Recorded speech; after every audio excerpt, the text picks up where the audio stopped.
Hello বন্ধুরা, কেমন আছো তোমরা সবাই? আশা করি ভালো আছো। আমরা সবাই ভালো আছি। তো আজকে একটা টক ফলের রেসিপি নিয়ে চলে এসেছি তোমাদের সামনে, নতুন ভিডিও। তো এটাকে বলে টক ঢেঁড়স, আবার অনেকে অনেক নাম দিয়ে বলে। সুন্দরবনের লোকেরা বলে চুবড়ি। তো এটা আমি আজকে বানাবো, তো তোমরা দেখতে থাকো।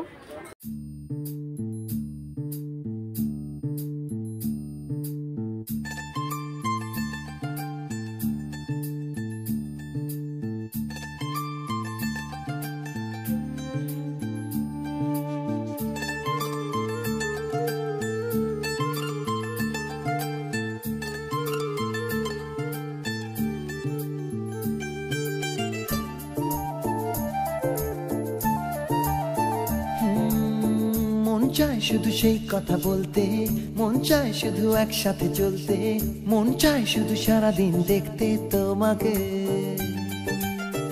আজ মন চায় কাছাকাছি এসে শুধু তুমি আমি পাশাপাশি বসে, আজ মন চায় বলে হেসে হেসে তোমাকে। এই মনের যত আশা, স্বপ্ন আর ভালোবাসা বলতে চাই তোমায় ডেকে, কেন আজ কাছে আসা। ভালোবাসি ভালোবাসি শুধু তো